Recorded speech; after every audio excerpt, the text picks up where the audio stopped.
had the weirdest dream last night, and not just because you were in it. Right. You always freak me out when you start talking about dreams and me being in them. Yeah. Well, so I lived in this house. In this dream, I lived in this house that I didn't... You know, you're having a dream and it's like you're in a place that you don't recognize. Like it's a place you've never been before, but somehow you know it and you know where it's supposed to be. Right. Well, your brain's constructed it, so of course you know it. Right. Yeah. So I lived in this house that I didn't recognize, and it was like maybe 5 or 6 houses away from your house. Okay. And I recognized your street, sort of. Like the street was fairly accurate, sort of your little the street roundabout. I actually live on? Yeah, like your little cul-de-sac roundabout thing that you live in. But it was a little wrong. Like, you know, kind of how you're like looking at a clock, the face of a clock in your dream, and you're like, yeah, it's a clock, but I've been doing some drugs or something because it's in the shape of an oval instead of a circle. Things are not right. Yeah, so there was like, it was mostly your street, except there was like a weird little offshoot from it. Anyways, I went to come to your house because somehow news had reached me. I don't know if the ransom video... Oh, by the way, an important backstory. I don't know how I know this. I think it's because... So I had this nap. I had this dream while I was having a nap. And it was after having recently... Like I just talked to you and I was thinking about the podcast and I was thinking about all this stuff. And I had also just been watching Clone Wars.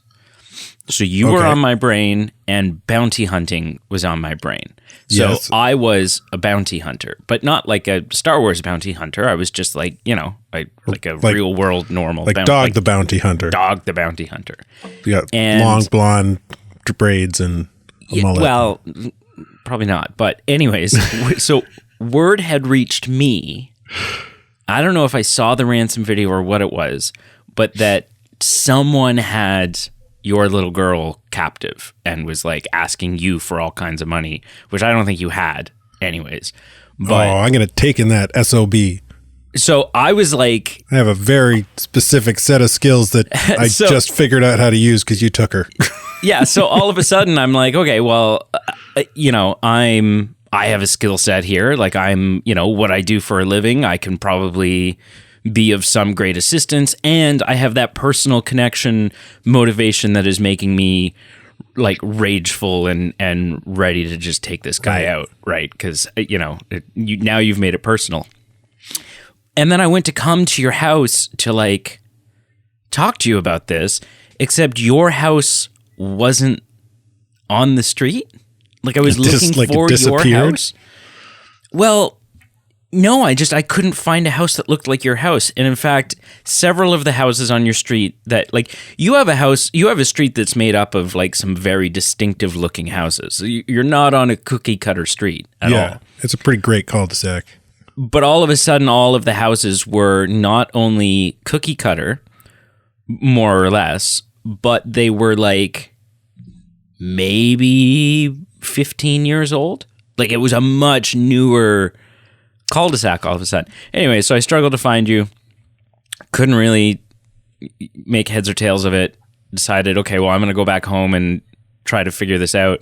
And then I saw you get off a bus, and then we ended up on a beach. I don't know how, like, all of a sudden we were just kind of on a beach, and we were sort of talking about it, but you didn't really want to talk about it. And I was like, well, dude, like we got to talk about this. Like, you know, like... What is the plan? What's being done? And then I woke up. So I don't know if ended up on a beach. I don't know. Like we got our tan in, but presumably your daughter was never rescued from the kidnappers. So beach. Yeah, I apologize greatly. But hello and welcome to the Movie Men podcast. Yeah, the B team. That's Carl. I guess is Brady. Yeah. And we're here talking about more news. Newsy news. As we do every week. The news that we want to talk about.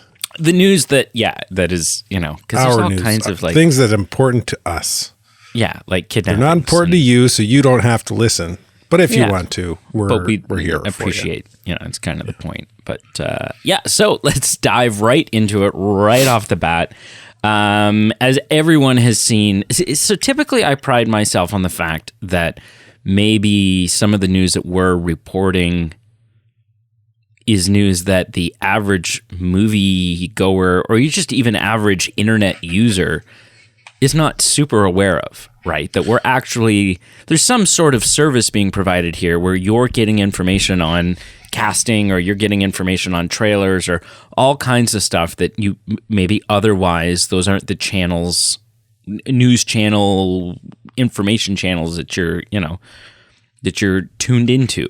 It's really the kind of stuff that we within our friend circle kind of like Facebook. Hey, did you see this? Oh, this trailer came out, and it's it's the type of stuff that Emily Mader will routinely send me a link to and say, "Holy cow."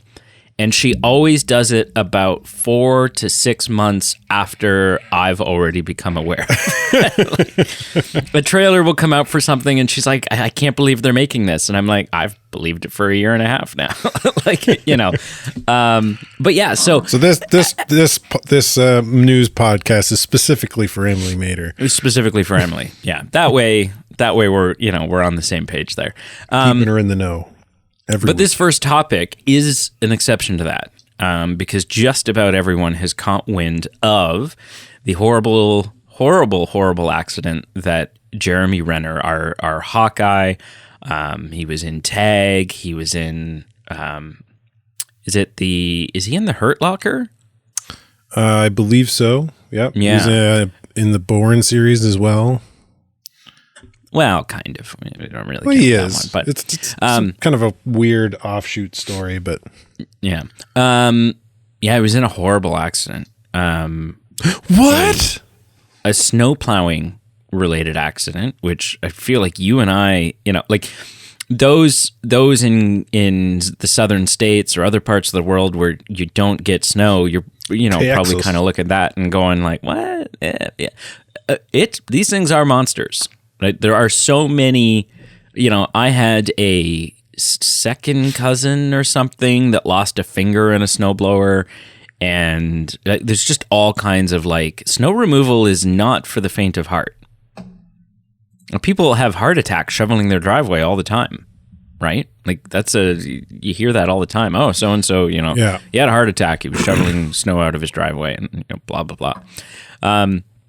But we've got a little more information on it, and actually, being the hero that Jeremy Renner is, he was while the incident happened, he was helping someone else who had gotten injured or was in distress. We don't have all the details. We don't have a full description of that story. But it wasn't just him being careless. It was someone needed help. And so he risked himself in order to help this individual.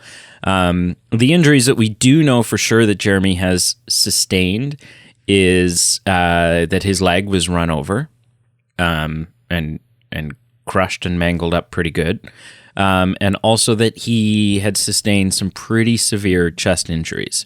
I spent most of last week and currently still is in critical condition, is in, he's not being sent home anytime soon. He's had several chest operations, and even after those operations was still considered in critical condition. We've seen him post a couple of videos now on Twitter from his hospital room, and he is conscious, and he seems to have a bit of a sense of humor sort of intact right now. And all signs seem to be pointing, with the limited information we have, all signs seem to be pointing to the fact that Jeremy will in fact pull through. Now, whether he will make a full recovery or have the mobility that he once had, be able to, perform stunts and do things in action movies, we don't know. But right now, I think all we really care about is that he pulls through and that, that he's okay. But Carl, you heard about this. I sent you an article to it. Even if I hadn't, I assume you've seen it. It's popping up here, there, and everywhere. Miss all over Facebook. Yeah. Has this, obviously this is a sad thing no matter who you are. But talk to me about Jeremy Renner. Like, is this a really shocking, impactful thing for you? Is it just another celebrity who is having some health issues? Talk to me. It's a sad thing. Obviously, it's a horrible accident. I'm usually pretty disconnected emotionally from Hollywood socialites and their lives and stuff. So, like, when a famous singer dies, I'm just like, oh, okay, well, people die. I didn't know him. He made good music. You know what I mean? Like, so this, yeah, it's sad. I like his work, but I don't know him, so it doesn't impact me emotionally. I'm just quickly, like, I didn't really know the details of what happened. And you mentioned he saving somebody or trying to help somebody. And so I just kind of quickly Googled it here, and CBC article. Yeah. He's like trying to help somebody out of a snowdrift, and snow plow comes by and throws him through the air, essentially. Pretty crazy. Got to be careful out there on those stormy winter days. It can get ugly. Yeah. But, man, he looks beat up, though. The pictures that I've seen. Oh, yeah. Does not look like he's comfortable at the moment. He's probably hitting that button to get that, what is it? The morphine drip. Morphine button. Yeah. So moving on to sort of a weird topic. And a weird topic because it's not something that I would normally include in the list of topics. I sort of have a rule when aggregating the stories for the show that unless I can trace a report back to the source, we don't talk about it. Because if it's just a bunch of people saying something, then... bunch of hearsay. Yeah, so if I can't trace it back to the source, I don't talk about it. If I trace it back to the source and it's Reddit, then I pay... that doesn't necessarily preclude it, but I go in and I figure out, okay, well, who on Reddit is saying it and what are they claiming their source was? And, like, is this an insider? Is this someone who's close to the project? Is this blah, blah, blah? Then, if it's just Joe Blow from his grandmother's basement on Reddit, then we don't talk about it. Yeah. Reddit's not known for its journalistic integrity. Yeah. And if we trace it back to a website that is, or similar to WeGotThisCovered.com, we just simply don't talk about it because WeGotThisCovered.com is the biggest. Pete and I have talked about this on the show in the past. The average credible movie news outlet website will release somewhere between 5 to maybe 12, maybe 15 film-related news stories a day. Yeah. We Got This Covered is in the several hundreds. Akin to a tabloid.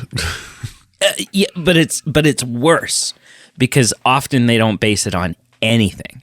Like, We Got This Covered is just, they literally just write a bunch of BS, throw it at the wall, and then every so often they get lucky and one of them turns out to be true, and somehow they're still on the internet.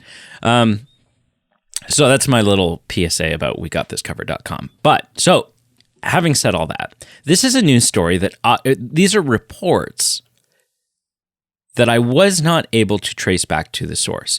And it's important to highlight that there are several news outlets reporting this, and not all of them are good websites. Not all of them are credible. Some of them are bigger names like IGN, comicbook.com has done an article on this. So it has gained traction of some of the larger outlets, but your big ones like The Hollywood Reporter and Vanity Fair and Variety aren't touching this with a 10-foot pole. So all of that aside, the only reason we're talking about this is because although nobody can seem to find the source, it is spreading like wildfire. People are talking about it all over the internet, and so it needs to be addressed. And the story goes like this.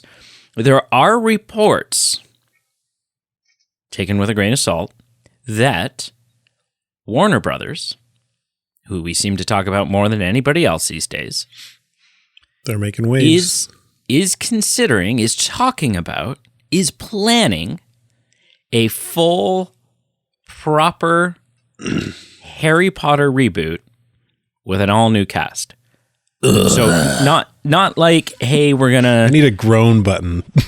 Not like, hey, we're gonna... Wah, wah, wah. Yeah, we're gonna, do like another spin-off. No. Like, we're gonna go back and we're gonna adapt the books again. And we're just gonna use a younger cast. Now... Full reboot. Let's DCU this thing. Like, listen, anything is possible, right? Anything is possible. It is. However, I'm calling BS. I'm calling total BS. Because there are franchises that you can reboot. There are franchises that, arguably whether or not you should or shouldn't, that's a subjective thing.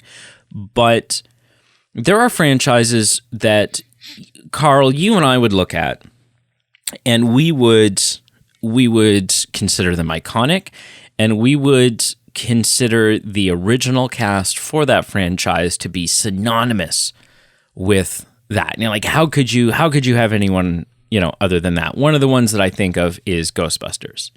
Right? You think back to the 80s and Ghostbusters, and you've got Bill Murray, Dan Aykroyd, Ernie Hudson, and Harold Ramis. And that is and then Annie Potts, Sigourney Weaver, and Rick Moranis. And that's your team. Like, how could you have anyone else?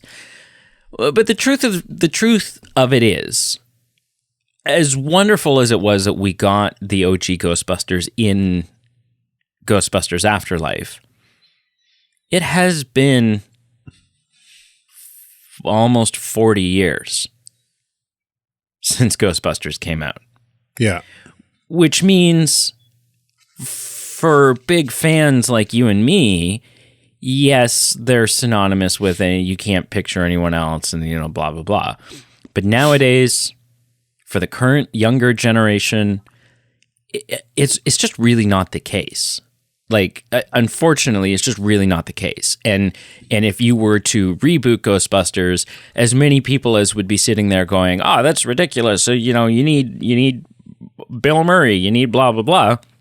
There would be just as many, if not more, younger people who are the people who are more often going out to see movies that wouldn't have that emotional attachment, wouldn't have that connection in their brain. But there are some franchises like the Harry Potter franchise where it's recent enough, it's modern enough, and it's big enough. Like, here's the thing. I love Ghostbusters as much as you do. Back to the Future, I live and breathe by. They're neither of those franchises, as popular as they still are, and the Comic-Cons and cosplays and all this stuff, neither of them came even close to the fame, to the global recognition, to the merchandising, to the fan base that something like Harry Potter did. Compared to the success of the wizarding world of Harry Potter, both Back to the Future and Ghostbusters combined are but a speck, in the success and popularity of something like Harry Potter. And this is why I'm calling BS. It's still so recent. The majority of your cast, obviously, we've lost the actor who played Hagrid. We've lost Alan Rickman, who was Professor Snape. I believe we've lost one or two others. But it's still so recent, and so much of your cast is still alive. And there's so many more stories that you can tell. Like we have knowledge of where Harry Potter characters end up after the books, right? Like Ginny goes on to be a Quidditch champion, and Harry is working at the Ministry as an Auror, and Hermione becomes Minister of Magic herself, and all of this stuff. Like there's a roadmap for where you would take this with the OG cast and how you would build this out and the stories you would tell. I just don't see the possibility for them to be this boneheaded to consider. And that's not me saying don't do reboots. You know me. Whatever, reboot anything, because I've still got the original and it doesn't bother me. Right. But if you were to reboot Back to the Future tomorrow, a lot of people would be very angry.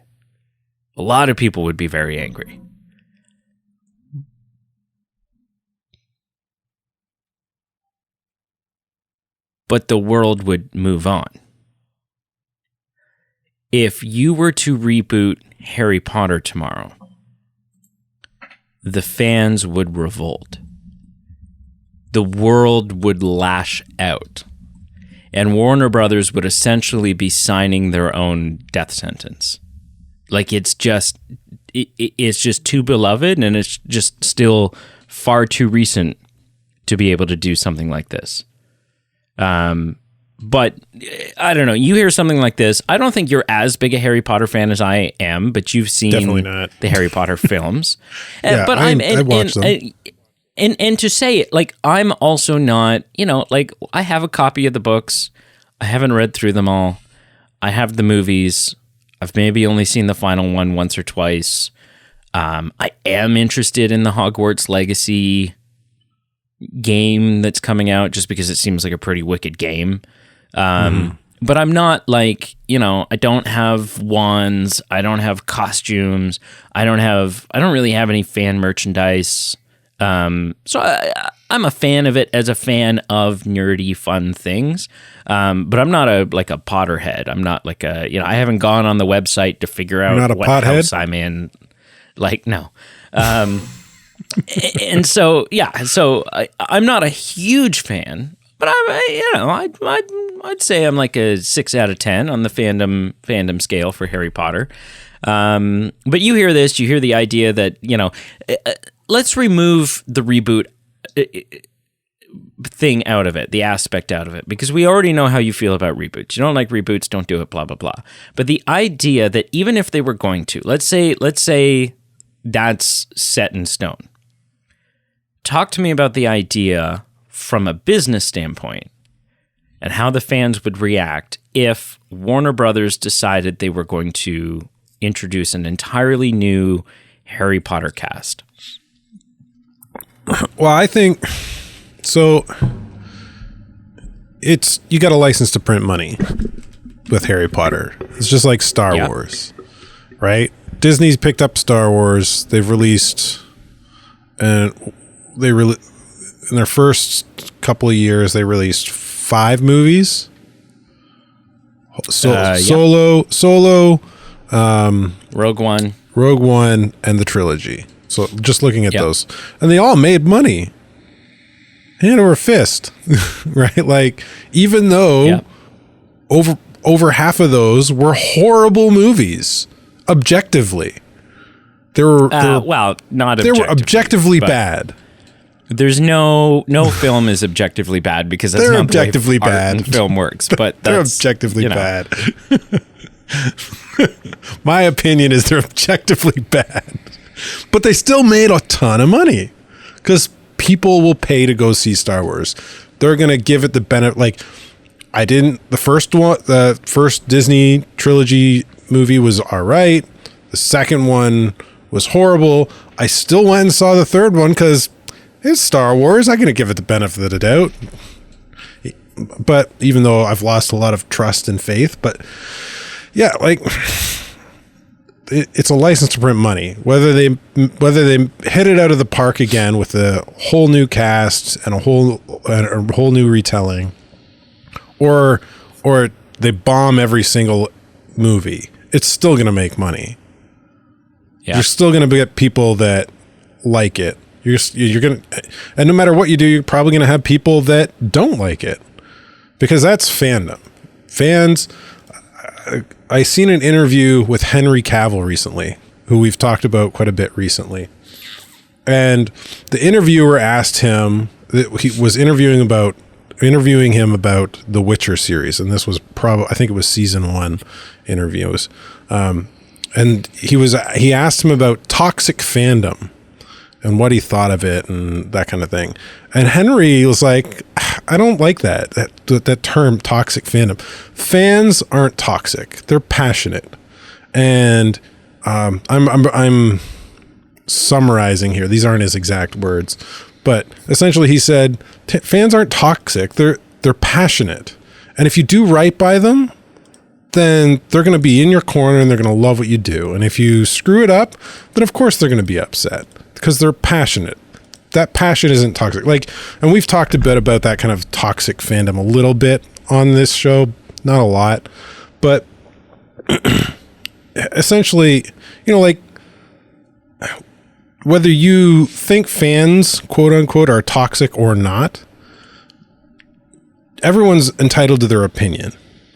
And whether they like something or not, whatever their reasons, that I don't think that makes you toxic. We sit here and on this show, and you and Pete sit on your side of the show, and you talk about movies that and you talk about what you like and what you hate. And if you hate on it because it's a bad movie, does that make you toxic? No, it's your opinion. You're entitled to an opinion. No, I think especially if it's a franchise that you're passionate about, then I think you're even more entitled to opinion, because you've spent time and energy and probably a lot of money to enjoy that content, and you're entitled to your opinion. So as far as this, it's going to make money. Sorry, as far as the toxic fandom, though, I think it comes down to how you express your dislike for something. And so, like, for instance, with the Lord of the Rings Amazon show, right? If you have some diehard Tolkien fans who, have been taught and trained and believe that, well, elves by definition are fair-skinned, and so there shouldn't be a black guy cast as an elf, and then their response is racist comments and hateful messages being sent in the direction of the actor, then that's toxic. That's garbage. That's hateful speech, sure. Yeah. And they're the way they're expressing and their belief is inappropriate.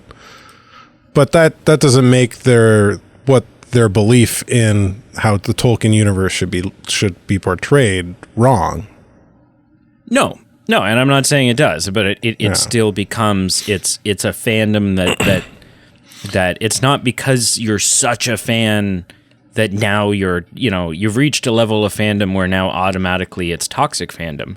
No, you can be extremely passionate about something, but if you're then also a dick because of it, I would say it would not be a stretch to believe that that's a vast minority of people that have those opinions.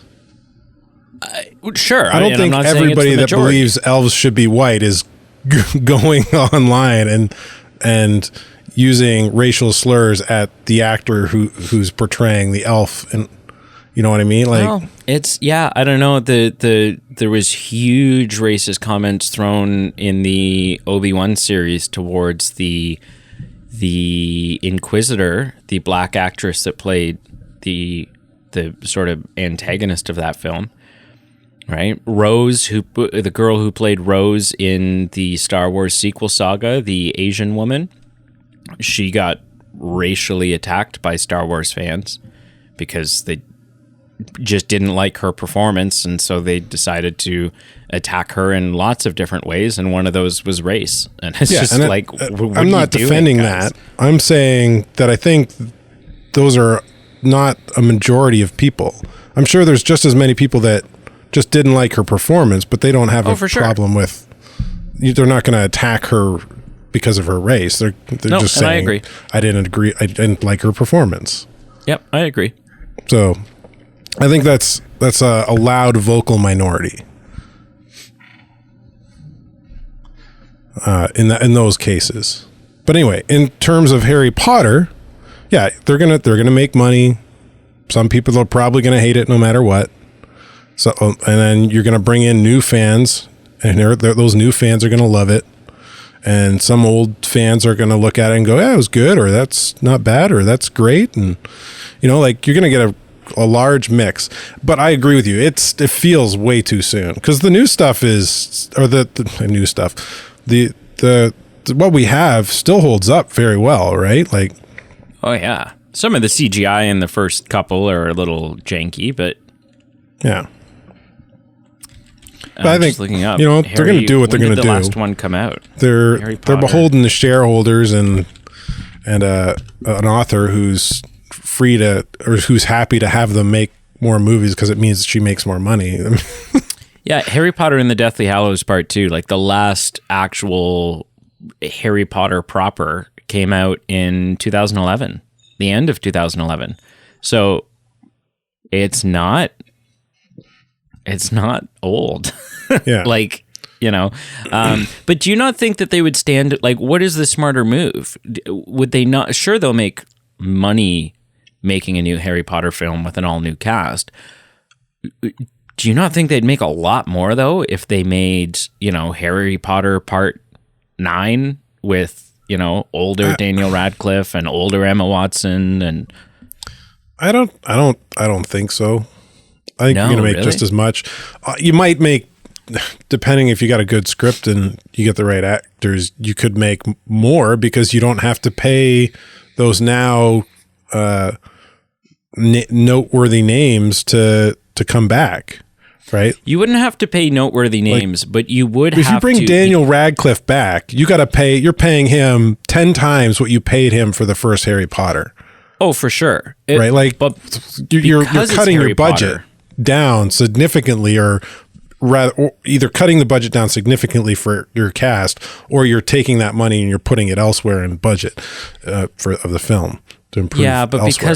Because it's Harry Potter and it's now a proven IP and it's an IP that's so popular, this will not be an easy film to cast no matter what. Because even if you get a completely unknown young kid to play Harry Potter, if that kid's agent is even remotely worth their salt, they are going to demand, because they know that this is, you're wanting my client to be in a Harry Potter films. Yeah, but you're still paying significantly less for an unknown actor than for sure a younger actor hasn't made his break yet. For sure. But okay, well, that's not, I mean, we're going to have to agree to disagree. That's not the response I was expecting you to give, but that's good. That's what, it's one of the things that makes it exciting. So moving on, we've talked about before on the show how James Gunn has commented that the upcoming Guardians of the Galaxy 3 will be the last time that we see this iteration of the Guardians of the Galaxy. Now, that's pretty vague, and we haven't really known, okay, well, what does that mean? Is half the team going to die and it's going to look much different? This is the last time they're going to wear clothes. Is the Guardians of the Galaxy going to split up and now we'll start seeing these characters just appear more peppered throughout other things? Like, what specifically does this mean? Well, we have a little bit more of a heading for our speculations, and that comes in the form of Dave Bautista, the actor who plays Drax, the Destroyer, who has come out and said that Guardians of the Galaxy 3 is, in fact, his last appearance in the MCU. I've said before, the Guardians of the Galaxy, I enjoy them as much as I'm not going to say I enjoyed them as much as the next guy, because the next guy is like batshit crazy about them. I enjoy them. I enjoy them as much as I enjoy just about, the other average MCU properties. I did really like the Guardians Holiday Special. We both did. Yeah. And it just doesn't, it makes me sad that I won't see Drax anymore, I think, because Drax is sort of lack of understanding of sarcasm and his deadpan dry humor. To me, that's always been a highlight of the Guardians dynamic. But I'm also not heartbroken that this might be the last time we see the Guardians. I'm ready to move on. I'm ready to stop seeing Baby Groot on the shelves in every single store that I go into. Like, it just, it doesn't do it for me the same way the others do.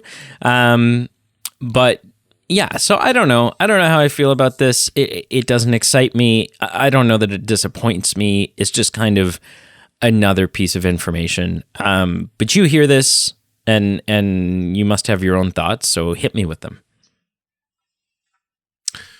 I mean, Batista's been all over the news, my feed anyway, lately, especially with the release of Knives Out Glass Onion.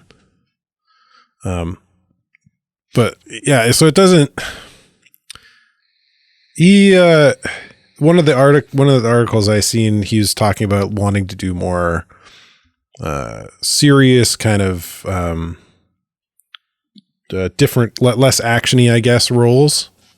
Stuff more like kind of like Glass Onion or whatever. But anyway, him saying, yeah, done playing Drax. I mean, I've seen some rumors floating around that we might see Robert Downey Jr. back as Iron Man. Wow, rumors pop up every time there's a new MCU movie coming we've up. Talked before about, like, if Marvel backs a big dump truck full of money up to your house, are you gonna say no? Like, right. Okay, so this is the end of the James Gunn Guardians of the Galaxy trilogy. Okay, great. 6-10 years down the line, we got another big MCU Avengers film, Infinity War level, bring everybody that's ever been on Marvel back on the screen to fight the big bad guys. Well, we've got Secret Wars coming up. Batista, you want to reprise your role as Drax for this?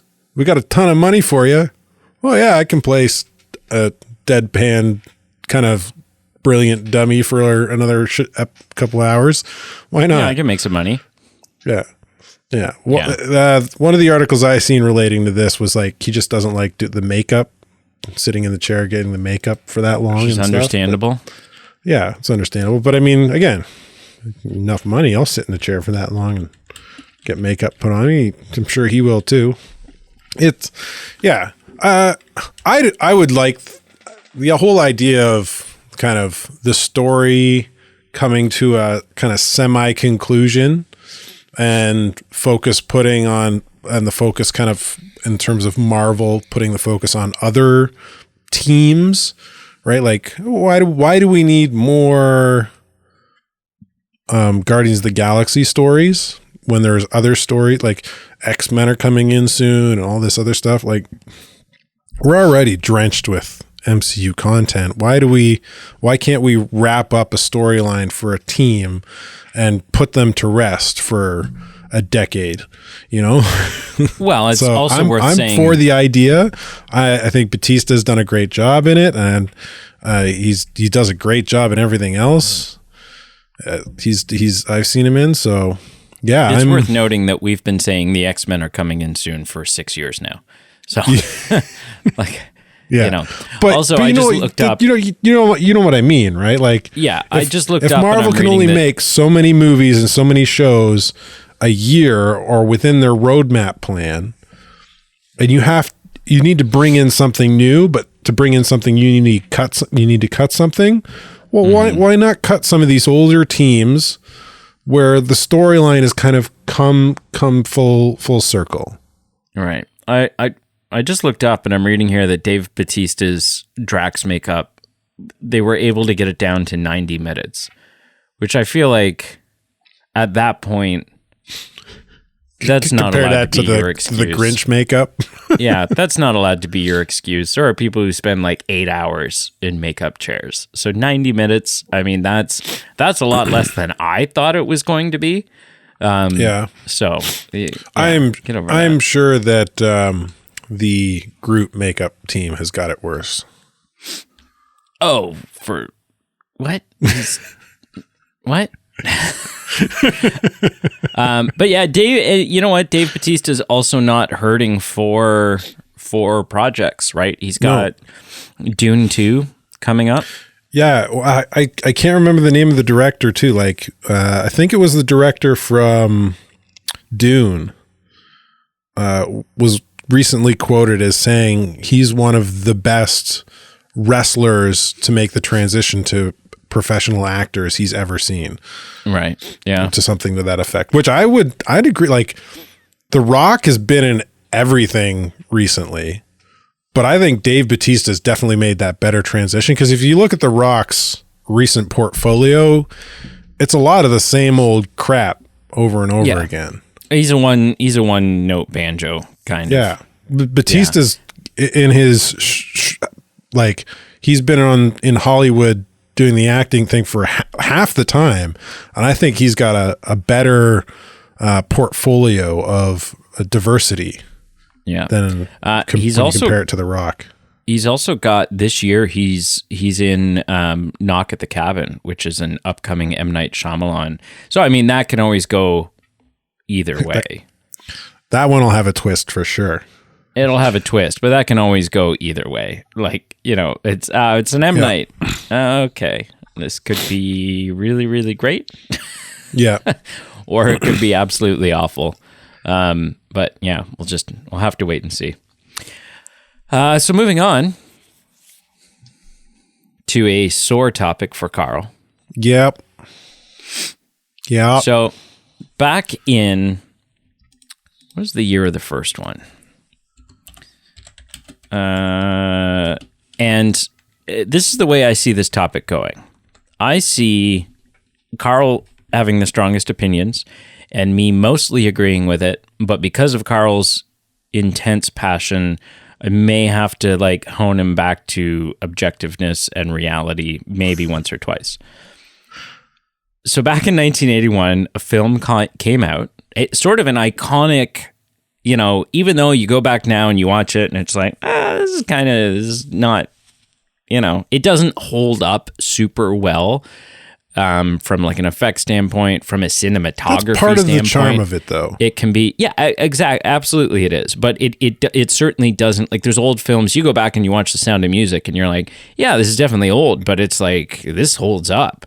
A film that doesn't really hold up super well to today's standards, but is still iconic and pretty instrumental, I would say, in the shaping and forming and evolution of the horror genre is horror/fantasy genre is The Evil Dead. Yeah. 1981, The Evil Dead, directed by Sam Raimi, as we've come to know and love him for emo Spider-Man. No, Sam Raimi's great.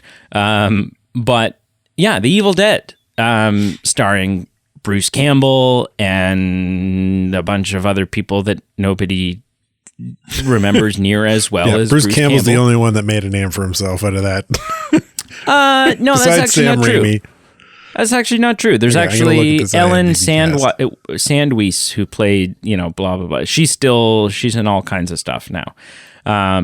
But yeah, so it was big and it was iconic and it was fantastic. And at the time it was scary as hell. For the time that it came out, it was downright upsetting to watch that movie. And as you do when you have a successful movie, you often go ahead and you make another one. Now, when Sam Raimi went to make his sequel to The Evil Dead, he did something that not many people ever do when it comes to making a sequel. Yeah. Because the Evil Dead 2, he took essentially one of the most upsettingly scary films to date and made a sequel that was essentially a parody of the first one in not so many words. Essentially rewrote the script and remade the entire, like, it's essentially the same story, just with a few rewrites. With a few rewrites and a sort of funny satirical. It's still definitely got horror elements to it. It's not like a, it's not all of a sudden a PG-13 movie. I would say it's you're making the first one sound like super, like it's a true to fashion horror, which it's got a lot more notes of that for its time in 1981. But it's got a lot of I don't like horror movies overall. I like the Evil Dead series. I like the first Evil Dead. I think the first Evil Dead has got enough kind of levity in it, some comedic moments, that it's more like a horror comedy. Sure. Than a true it's straight not up listed horror. as that. The way Ash kind of interacts with this crazy world gone topsy-turvy, there's quite a bit of levity there. So but the same can be said for all, like that was sort of just a thing at the time though, right? Like if you look at the sort of the Nightmare on Elm Street or the Friday the 13th movies or any of that, they all had, because of the subject matter they were dealing with and sort of the bizarreness of the situation, there was sort of some inherent levity there. Right. But they were all certainly still solidified as horror films. Yeah. So but regardless, where I'm neither going here with this nor is, there. I would say 2 just kind of took those moments of levity and they played them up the focus. More. Yeah. Then in 92, I believe, we had Army of Darkness, which was the next sort of installment in the franchise, which took... It's a direct follow-up from Evil Dead 2. Yeah, which really took Evil Dead... It took Sam Raimi's Evil Dead, the way that Sam Raimi was doing it, and kind of pushed the envelope even further. If you thought Evil Dead 2 was farcical and ridiculous and over the top, Army of Darkness is even more so. It just takes it and, it sort of in this whole pushing it further direction. Very similar to what the Child's Play movies did, right? Like when Child's Play 1, 2, and 3 came out, they were horror films with some sort of levity. And then as Chucky went on, we just got more and more and more and more ridiculous in an intentional sort of humorous way. We've had a couple of video games over the years.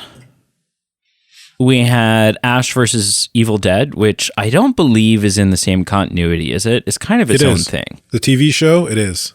Oh, okay. So it was great. a TV show. It's a really good, it's a lot of fun. So it's a TV show that's kind of a follow-up to the 1992. Anybody Army who of enjoys Darkness. Evil Dead 2, Army of Darkness, they're going to enjoy that show. Right.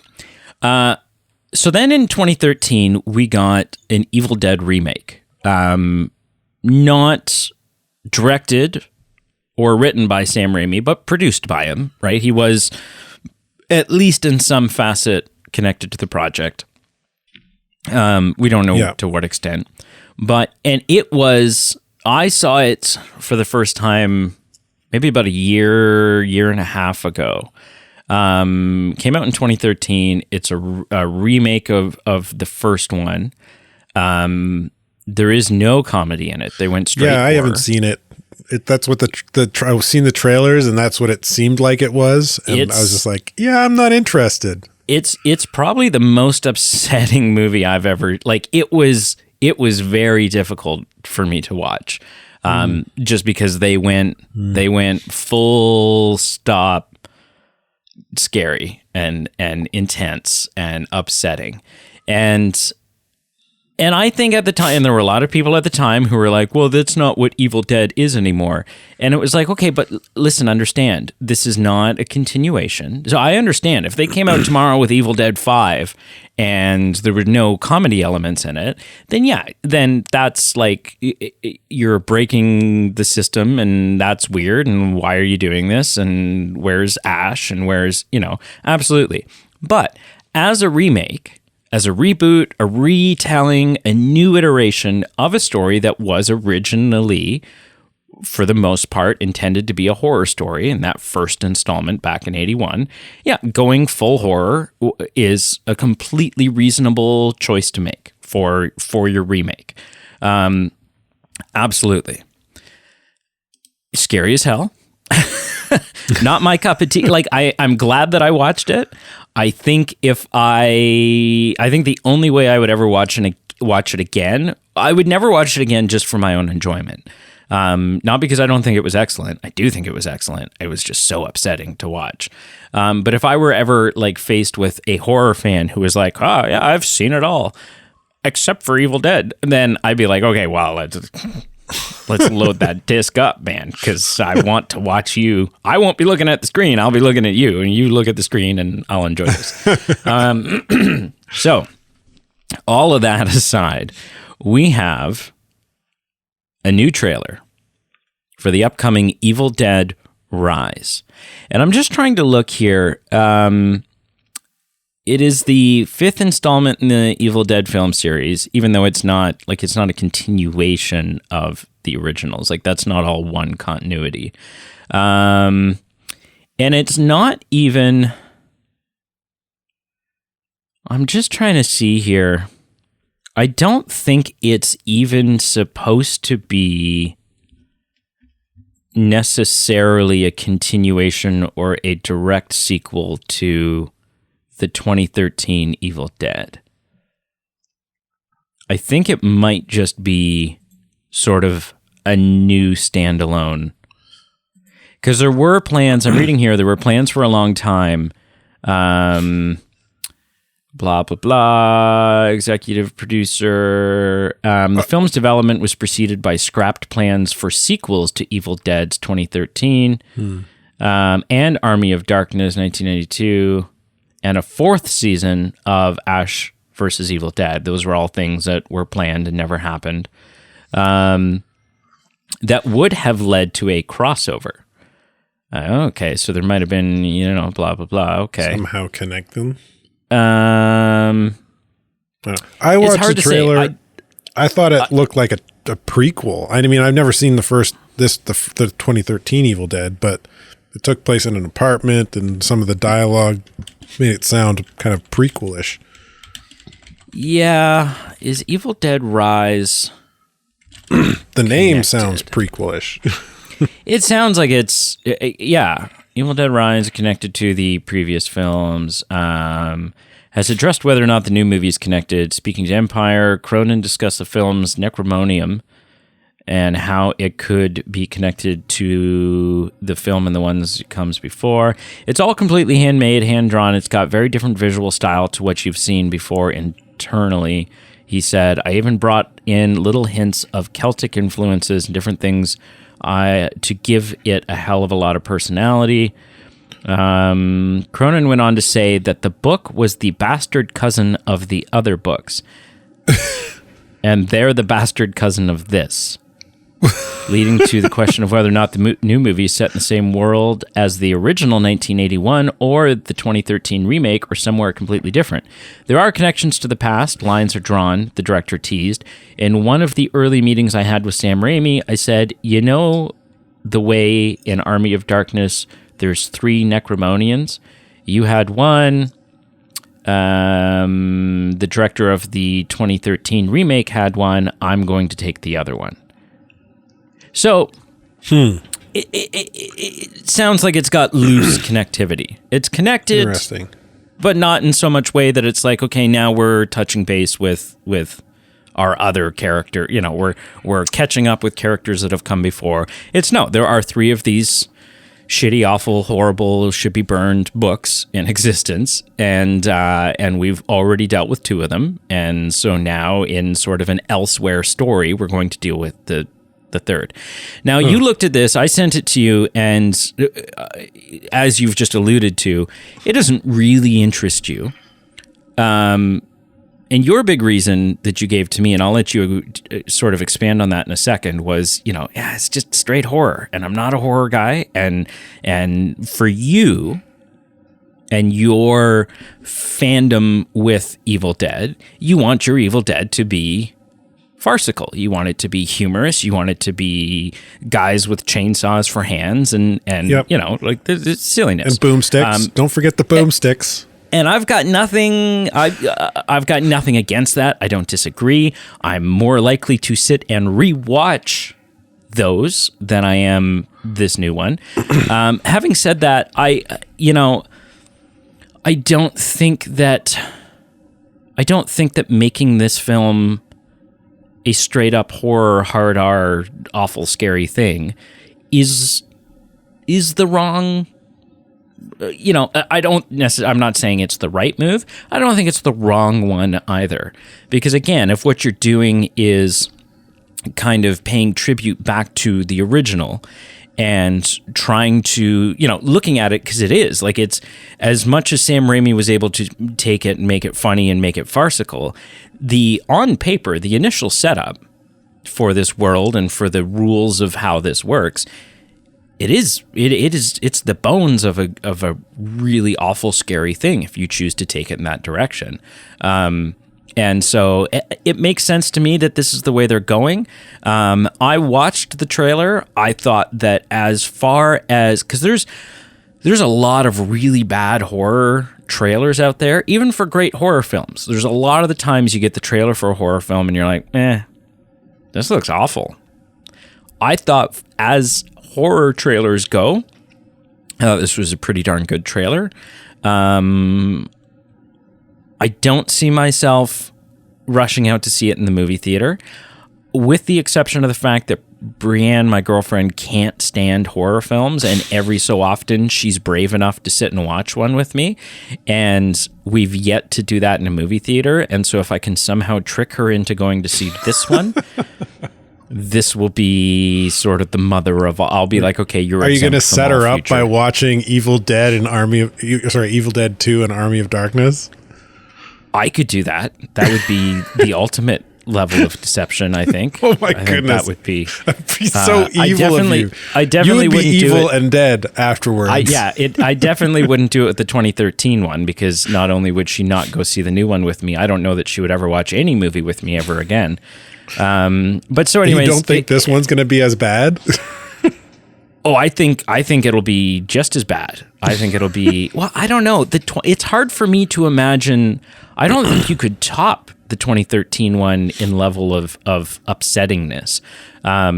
But yeah, anyways, I look at it, I'm like, yeah, you know what? I'll probably watch this at some point, maybe once it hits streaming or something like that, or I can rent it.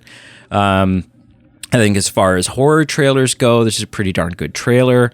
It kind of sets up the world. It teases enough of what you need to know, gives you some of those familiar feelings that are Evil Dead, without spoiling anything or showing you like, and then this is how everybody dies in this quick edit montage that we're going to like. I hate that.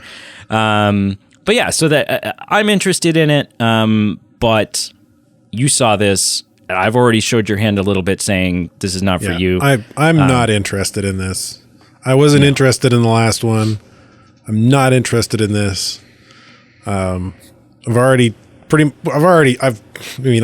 shown my own hand in this section of conversation about why I'm not interested. But more importantly, and I said this back to you after watching the trailer, without Ash, without Bruce Campbell playing Ash, is it really Evil Dead? Can you really call it Evil Dead without Bruce Campbell playing Ash? I can.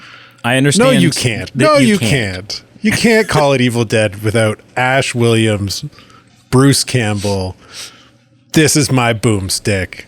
Go home. Yeah. It's not Evil Dead. It's a horror movie using the Evil Dead license and playing tribute to some Evil Dead tropes. Yeah. Which, I mean, is maybe But just as... you know what? Like you say, I've still got my originals. I still got Evil Dead 2, Doesn't affect Army of anything. Darkness. I got that great TV show. Yeah. I'm happy with those. You want to take the license and make something that I'm not interested in? More power to you. I'm not going to see it. Absolutely. I never thought I'd hear you say that about a remake. I don't care. I don't care. You're not going to make me care. I'm not going to watch it. You can't make me watch it. Yeah. It's not what I want from Evil Dead. Talking about trailers and Nicolas Cage, which we weren't directly talking about Nicolas Cage, but we're kind of always talking about Nicolas Cage, so that segue is always applicable and appropriate. He's the unofficial reason this podcast exists, isn't it? Yeah.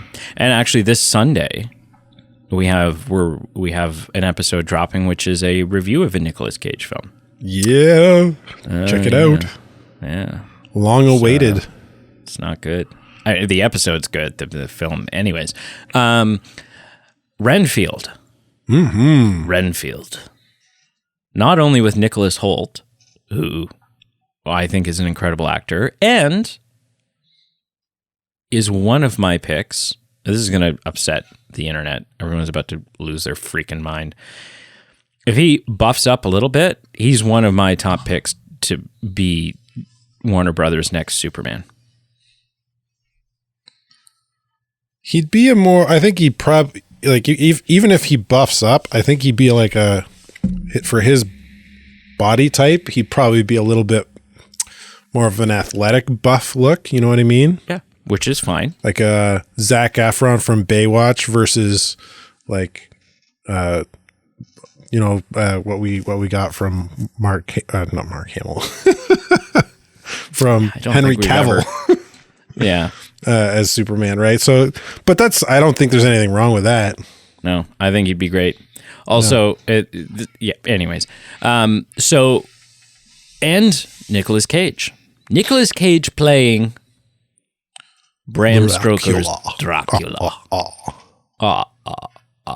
Do not say Look, I looked at this trailer. The second you told me that anyone told me, you didn't tell me. The second I was aware that there was a Nicolas Cage Dracula movie coming, I immediately had two thoughts. I thought this is going to be garbage, and I can't wait. Like in the same, I was like, this is going to be the worst thing I've ever seen. This is going to be the most beautiful dumpster fire I have ever seen, and I just can't wait. Then the trailer came out. And I was excited to watch the trailer because it was the dumpster fire that I was looking forward to seeing a trailer for. This film looks great. It looks so good. Oh my goodness. It looks so good. So funny. The humor, the action, like the action choreography, the fight scenes, just sort of the color tone. The whole film sort of got this like neon light. Get some horror-ish elements in there. It looks excellent. You throw Ash Williams in there and you got some Evil Dead. I cannot wait for this movie. I'm so excited. I think this is going to be spectacular. Yeah. It's Aquafina's in it. It flips the whole kind of Dracula vampire tropes on their head though too. Like it seems like it's going to almost be like a hero story, a superhero-ish story, but the hero isn't Van Helsing or the vampire hunters. It's the hero or the superhero in this story is his not servant. What do you call it? Thrall. His thrall. Yeah. Dracula's thrall, because he's got these powers that Dracula's gifted him so he can do his job, and he's going to use them for good somehow. It just looks like a good time. I'm so excited for this movie. I'm so excited. I didn't know what to expect watching the trailer, and I'm really excited. This trailer's done its job masterfully. I can't get past what I saw in the trailer. Like, I'm just like over the moon. Yeah. I watched it again just before this, just to kind of with fresh eyes again. And it's just, I enjoyed it just as much as the first time. Yeah. Okay. Are you ready for a big one? Hit me. Reports are now going around. Reported by just about every news lead out there. That the Warner Brother... No, not them again. Exactly. That the Warner Brother executives are open to the idea. They're considering the return of Ezra Miller to play the Flash. And as is done on the internet, these headlines are posted. People either read poorly researched editorial pieces, or they don't even read the article. They just see the headline and then they jump in the comments and they go, and recently that's been in the tune of you know, oh, you're bringing back this idiot, but Henry Cavill. And look, I'm just gonna come out and say this. The Warner Brother executives may be open to the idea of it. I don't know. They might be. Even if they are, that doesn't mean they would sign off on it. Just because you're open to an idea doesn't mean you'll okay. So all right. Well, let's go with that. Let's go with the hypothetical that Warner Brother executives, that members of the board and the guys that drive the Teslas and whatever else, that they are open to it and that they'd be willing to sign off for it. Doesn't mean anything. Yeah. Doesn't mean anything. Let me explain to you how Warner Brothers works. Remember we were talking last week or the week before where very We've recently... been talking about it a lot recently. Where it was like, well, the Warner Brothers, the executives at Warner Brothers are considering firing James Gunn. And I explained how that was not possible because James Gunn doesn't answer to the executives at Warner Brothers. Well, he still doesn't. and as such, the decision to bring back Ezra Miller as the Flash does not lie in the hands, influence, or even anybody gives a shit of the Warner Brother executives. Literally, and it sounds hard to believe. It sounds hard to believe because, well, they're Warner Brother executives. The Warner Brothers executives being interested, wanting, longing for the return of Ezra Miller plays just as much influence, weight, authority as if right now Carl was like, I want Ezra Miller back as the Flash. It holds the same weight because it's not up to them. It's not up to Carl. It is up to James Gunn and Peter Safran. And I would be open to him coming back. Yeah. The only person who can overthrow, supersede that decision is Peter Zaslav, the hot top dog at Warner Brothers. And I don't see that happening because once Peter Zaslav took over, we saw nothing but sort of some final clarity and thoughts at Warner Brothers, where Peter Zaslav went in and he was like, yeah, I'm canceling this movie. We're canceling this movie that's been in production. We're ending the CW DC universe because it's dead in the water and has gone on long enough. And we are not in the cash grab business. We are not in the, we've already sunk some money into it, so we're just going to make it anyways business. We are in the business, like Batgirl. The Batgirl movie was shot, it was edited, it was finished, it was ready to go. Brendan Fraser as Firefly, like we had a full ready to go Batgirl movie. And Peter Zaslav saw it and he said, this is not up to the quality. This is not up to our standards of quality of films that we're going to put out under this new banner of Warner Brothers. And so they shelved it. Not for a while. They said, we're putting this in a safe and it's never coming out. Burn it in that dumpster fire. Peter Zaslav has proven himself as someone who is not easily swayed by minor things. He's got a pretty good head on his shoulders, and he has got a clear vision for what quality is. And under that clear vision of what quality is, he appointed James Gunn and Peter Safran. Now, something else that Peter Zaslav is known for is giving his creatives, giving his lieutenants a world of autonomy. Do your thing. Show me your product. Show me your pitch so that do your thing. I at least have some idea where this is going. But do your thing. I'm not going to hover over you. I'm not going to tell you what to do and what not to do. I've hired you because I believe in you. Yeah. So do it. You've got my trust. Don't take it for granted. Yeah. Now that that's out of the way, and we've determined whether or not the Warner Brother execs are the ones that are going to reinstate Ezra Miller, and that, in fact, no, they're not.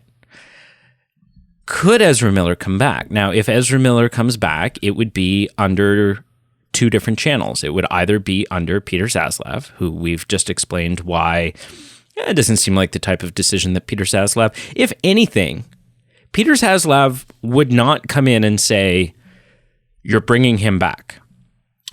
If anything, he would come in and say, you're not bringing that guy back. Yeah, it doesn't sound like he's the type to micromanage. No. In that fashion. And that's what that would be. So that leaves James Gunn and Peter Safran.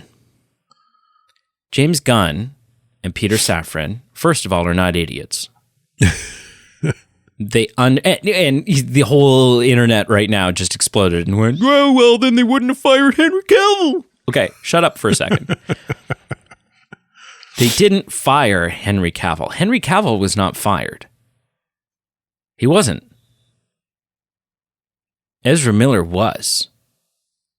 And it was under the non-return of both of those performers are two worlds apart scenarios. Henry Cavill's not returning because James Gunn and Peter Safran have decided that we're going to take DC in a new direction. We are going to reboot this. We want to have a young Superman. We want to come up with a 8 to 10 year plan. We want to start fresh and get away from the failure that was DC up until this point. And unfortunately, that means a clean slate. That's it. We've decided not to make another Superman movie with you. You're not fired. You didn't do anything wrong. We've changed the plan. And unfortunately, you don't fit into that, but we'd love to work with you again in the future, which was the result of the meeting they had with him. Yeah, you can play another meeting part. From which Henry Cavill spoke very highly of Warner Brothers, Superman, and Peter Safran, and James Gunn. Ezra, on the other hand, has been in and out of holding cells for the last 4 or 5 years. We have video footage of him choking women out. We have talks of confirmation of breaking into homes, threatening people, stealing alcohol from, like, it's kidnapping a girl, and like it's even surprising that the Flash movie is still on track for release. With all I think the only reason why the Flash movie is still coming is because they I think there's 3 reasons. One is this was a much more expensive movie to make than Batgirl. Icing Batgirl and icing this are 2 very different vehicles. 2, I think the understanding is, you know what, this is a film that is tied to, associated by, and sort of created by the old Warner Brothers regime. We're just kind of cleaning house by releasing the rest of their projects and getting them out, and then we're going to do our thing. And C, despite Ezra controversies, everybody of trustworthy stature who has seen this film has said it's really good. That the film that this director put together is a very good movie. They're super excited and proud of this film. So Ezra's not returning because Ezra was fired, because you cannot associate your film, your studio, your story, your cinematic universe with someone who is guilty of doing these things. And that hasn't changed. Just because we're rebooting. So it's not going to happen. It's not going to happen. No. James Gunn's not going to bring Ezra back. Because James Gunn's not stupid, and bringing him back because a couple of people want him back, and maybe this Flash movie comes out and it makes $1 billion. It won't. But maybe it comes out and it makes $1 billion. And a short-sighted person would look at that and go, that Flash movie made $1 billion. The people want Ezra. We gotta keep Ezra. That would be incredibly short-sighted, which James Gunn is not, because if he was short-sighted, then they wouldn't be wiping everything clean to come up with a 10-year plan. Yeah. Furthermore, they're wiping it. Yeah, they're wiping it clean. Like, they're wiping it clean. Even if Ezra Miller wasn't in rehab, jail, wherever he is, and he didn't choke ladies and all the crazy stuff he tirade he went on. Even if none of that happened, he's still not coming back as the Flash. No, nobody's coming back as their previous characters. Just because a few people in the upper ups of WB like Ezra right now for some weird reason, that doesn't give him a pass where everyone else didn't. Like, exactly. The Rock's not coming back, Ezra's not. If Henry Cavill's not coming back, Ezra's not coming back. Exactly. If you have two faces, list off all the other bigger names than him that are in the former DCU. They're all I would say Ezra is the small name in the group compared to everyone else. Yeah. If they're not coming back, he's not coming back. Even on the best of terms. Faces pinned to your corkboard. One is Ezra Miller and one is Henry Cavill. You got to pick one. You have a third one. You have Gal Gadot is still there up on this wall. Ben Affleck's gone because Ben Affleck doesn't, even though Ben Affleck's going to appear as Bruce Wayne / the Batman in The Flash, that was always supposed to be like a swan song. It was a one and done. Right. If you're looking at this wall and you're like, okay, we are rebooting everything.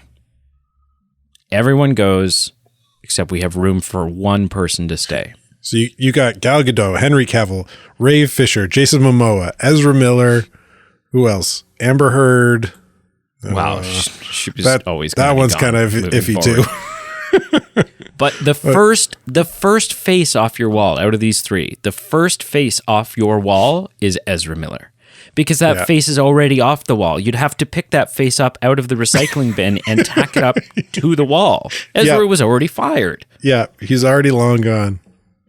Now, I think it will... So they just did this big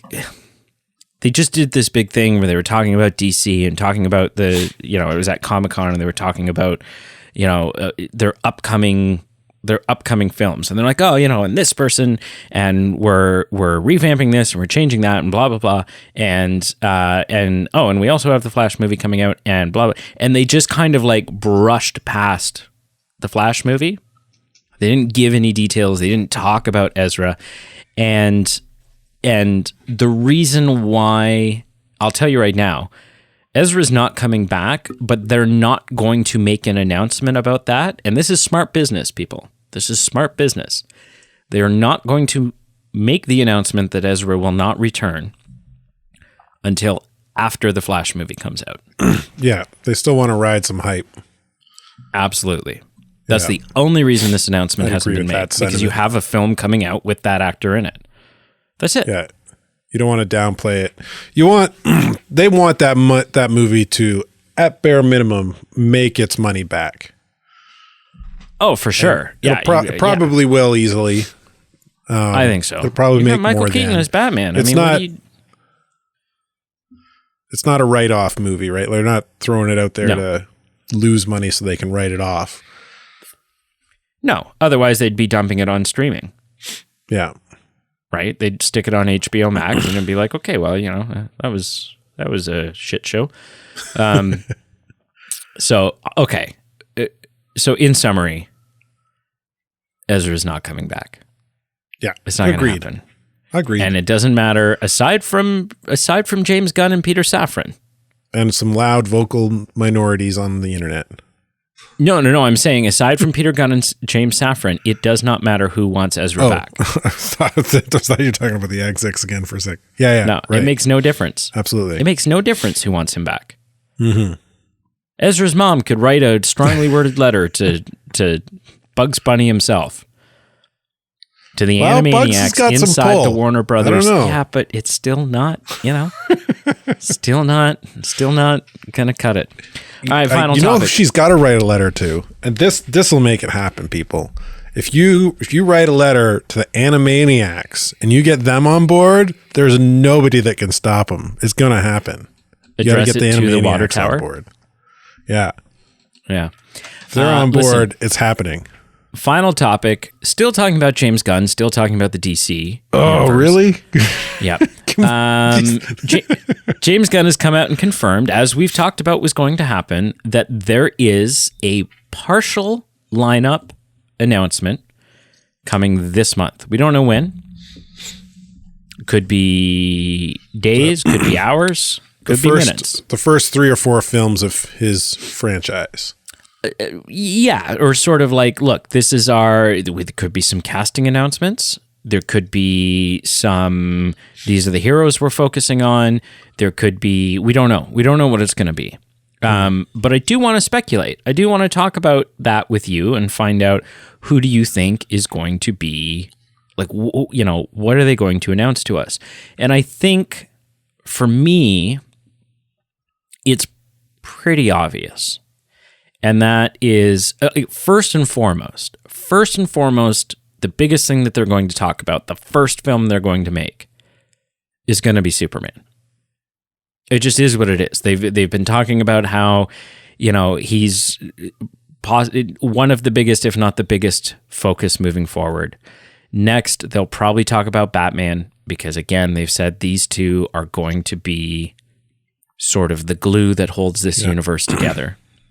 They're going to be the Captain America and Iron Man of their the GCU. They might talk about Wonder Woman.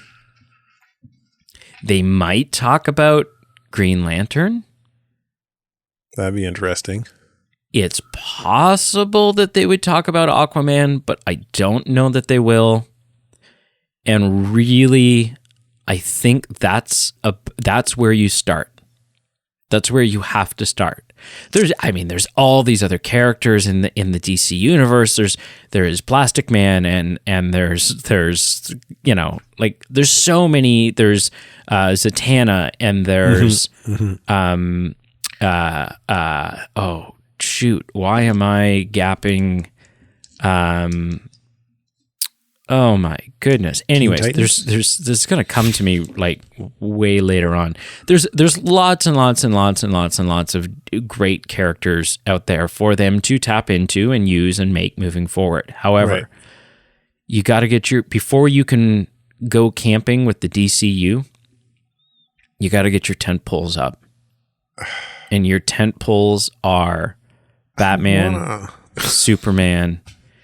I think we definitely have different opinions about this. And we talked about this in a previous podcast news episode, talking about where we want the DCU to go. And I don't want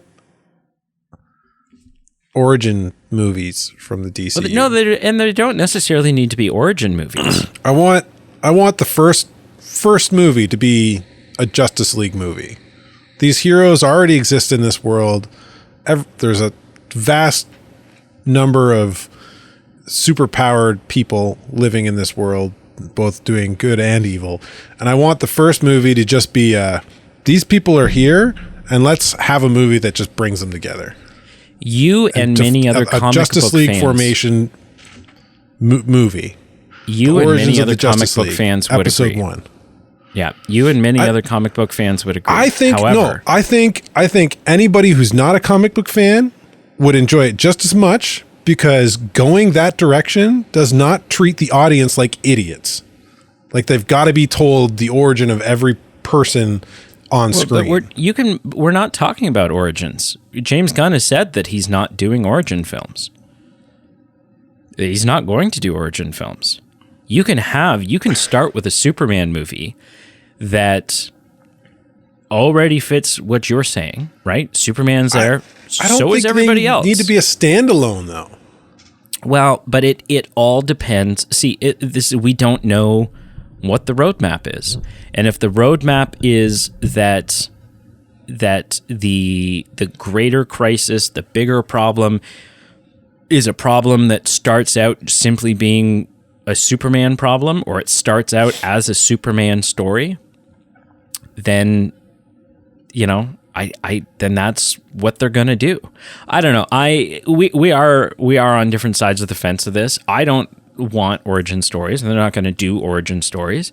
I think you can do a Superman film or a Batman film where it is already established that Superman is here, and so are aliens, and so are magical beings, and so are everything else. Right? We live in this heavily saturated superhero world. But I do think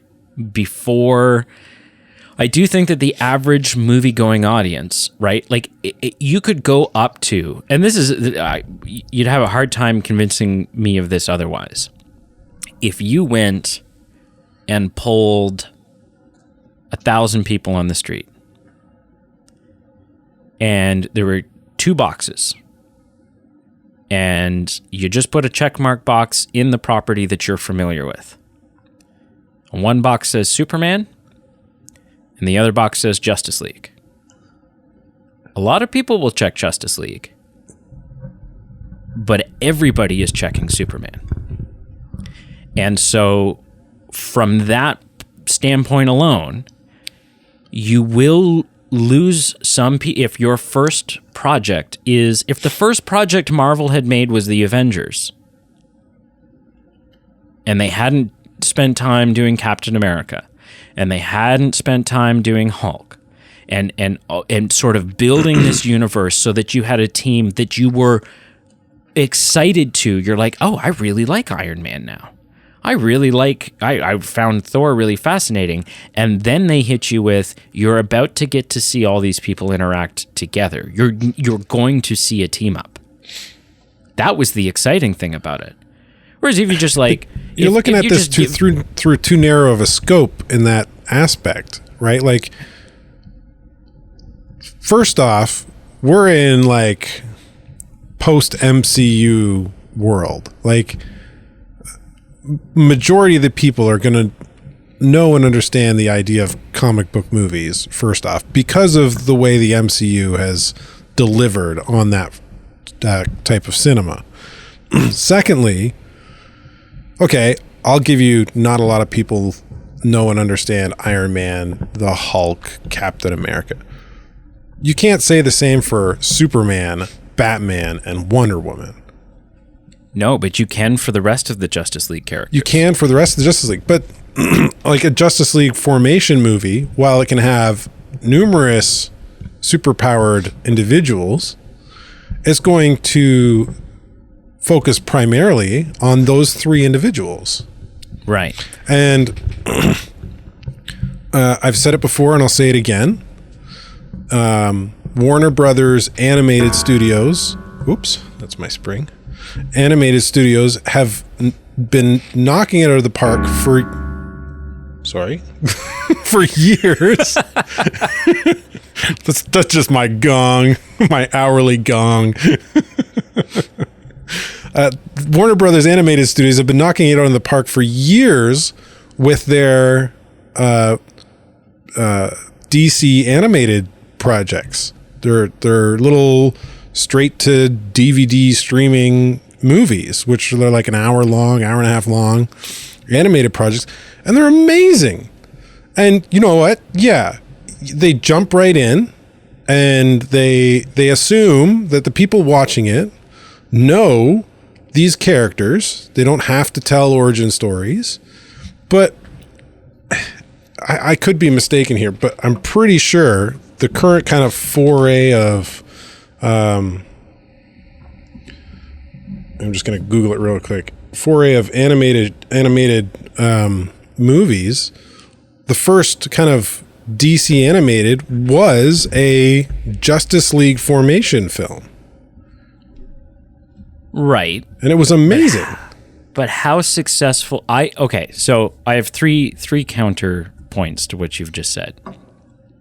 Yes, we are in a post MCU Endgame whatever era. But we're also in a post previous iteration of DCU era. And the problem is that right now, for the not necessarily DC fans, although for many DC fans this is also true, but for the average movie-going audience, that maybe aren't big DC fans but are willing to give things a try, willing to throw some of their hard-earned money to go to a theater and see a movie, the name Justice League is mud right now.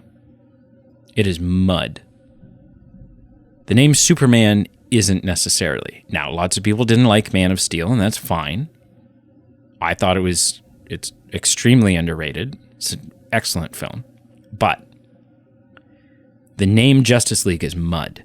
And so if the first film you come out with is Justice League, for the average movie-going audience that don't understand, okay, this is a brand new regimen, this is a whole different thing, this is blah, blah, blah, this is more competent leaders, this is so on and so forth, they're going to see another Justice League film. I'm not making that mistake again. I'm not going to get burned by that again. So that's argument number one. Argument number two, right? So you have to assemble and go, look, we made a really good Superman movie. It did really well. This is our new Superman. Now we made a really good Batman movie, and it did really well. This is our new Batman. Now we're going to now let us show you how we can do a Justice League movie based on this trust we've built with you. Then the next argument is, yes, okay, maybe the first DC animated thing was a Justice League movie. I don't know, maybe it was, maybe it wasn't. But I don't have any numbers on how successful that was. And what I can tell you, and I think most people would agree, is that what really propelled DC animation into the beast that it is, what gave it its credibility and its strength, was the animated Batman series. That series will go down in history. You're talking about the 90s one? The 90s one. Right? That was what really grabbed the attention of people and went, "Hey, look, we can make appealing DC cartoons." It definitely spawned a generation of people who love DC film and TV shows. Yeah. Now, final argument is, yeah, DC's making some great Justice League stuff. They're making great team-up animated stuff. But the majority of the people who are watching those are man-childs like you and me who are DC fans and enjoy that stuff. Yes, agreed. Or children whose parents have plopped something on so that their kids will sit and shut up and watch superheroes. Or children of man-childs like you and me who want their kids to be educated in the finer arts of. But if you were to take the numbers of the people who are interested in like, it's not statistics that you can pull from to really map out your main live action cinematic universe. Because if you took the numbers of the people who are watching any individual given DC animated Justice League movie, and you compare that to the number of people that you would need to go and not only watch, but repeat watch a new Justice League movie in the theater, you wouldn't come close to making the money you would need to make.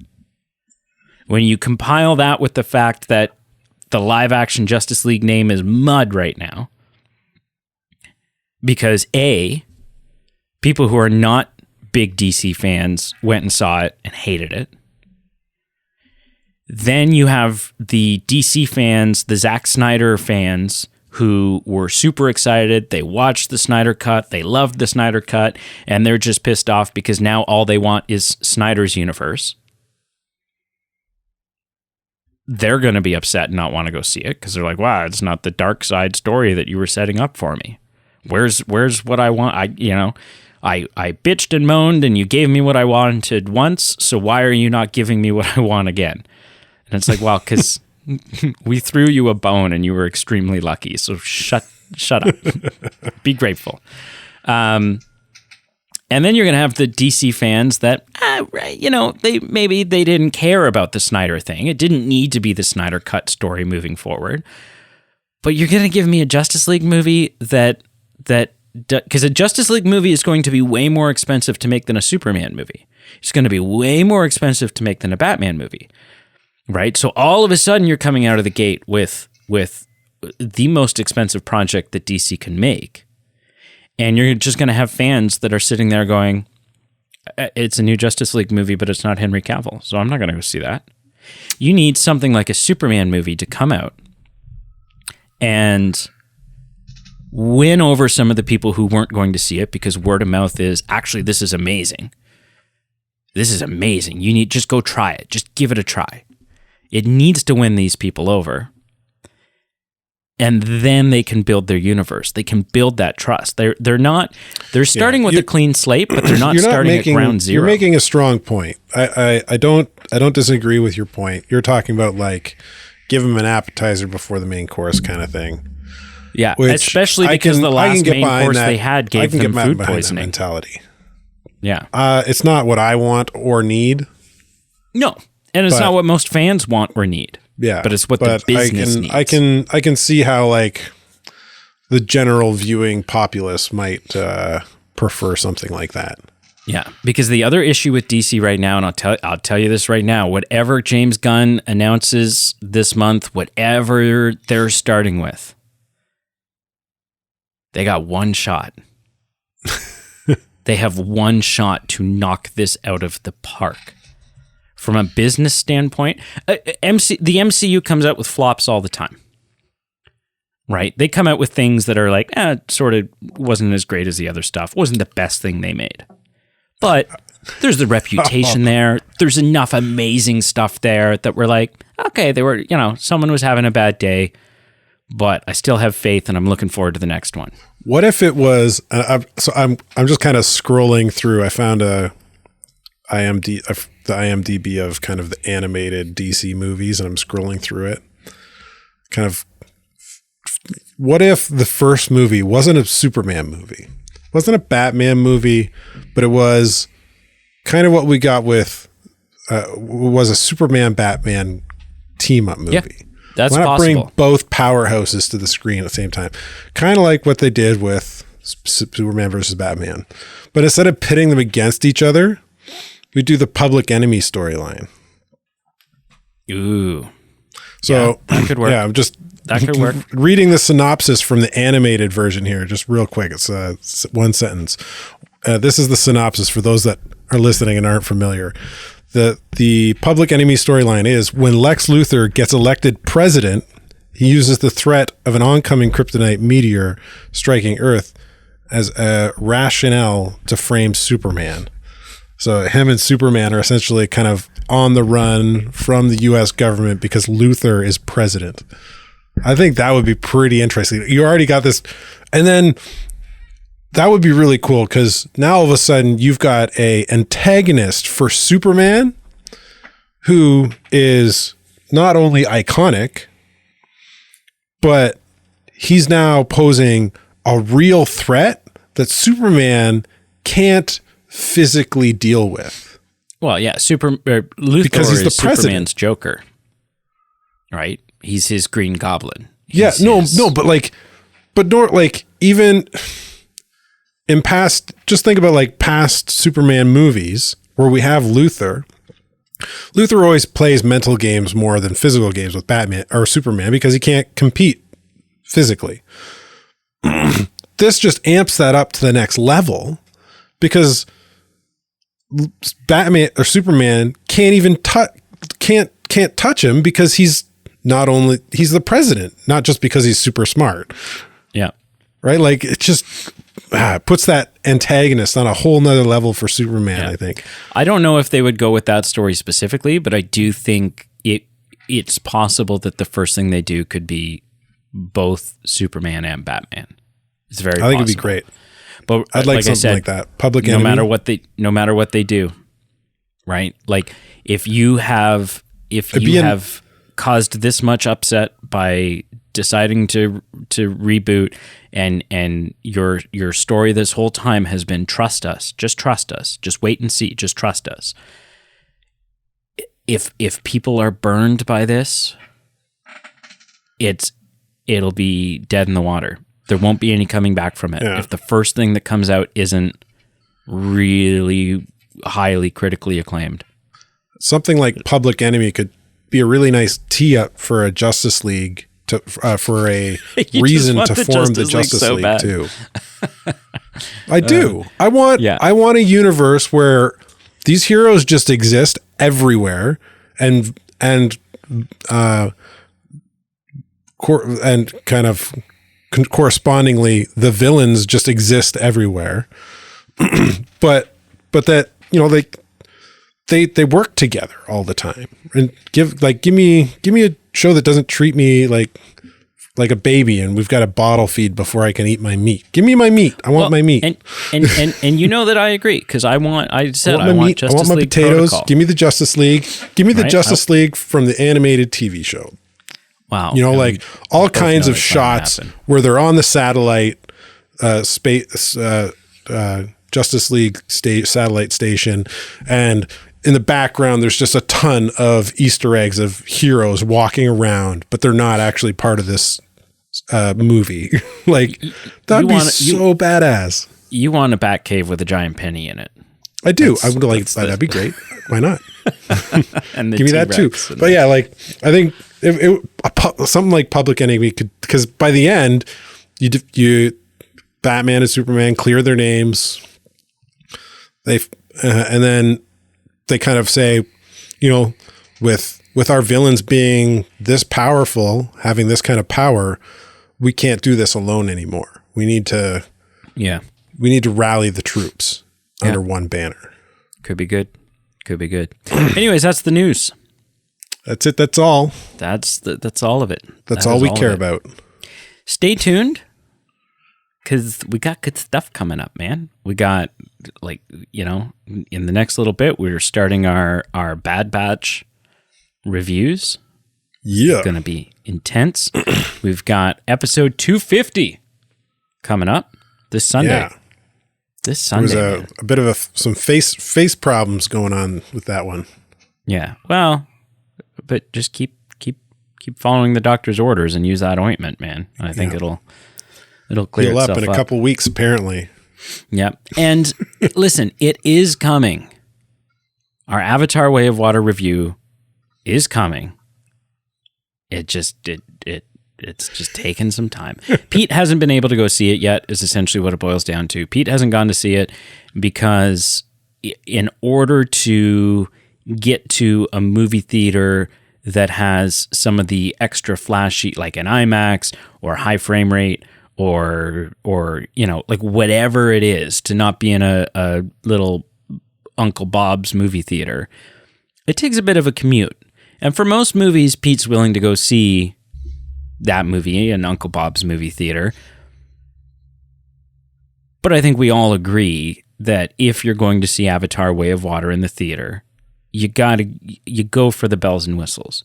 You give it its due and watch it on the highest quality, best sounding, ridiculous screen that you can watch it on, because that's specifically how that movie's intended to be watched. So he's got plans to go see it. Brady demands it. Yeah, he's got plans to go see it. I've got plans to go see it. We're going to see it. We're going to review it. It's just taking a bit of time, but it is coming. So calm yourself. Thank you so much for listening. Facebook, Instagram, Twitter links are all down below. Our Patreon link is down below. Lots of good stuff there. Stuff for you, stuff for us.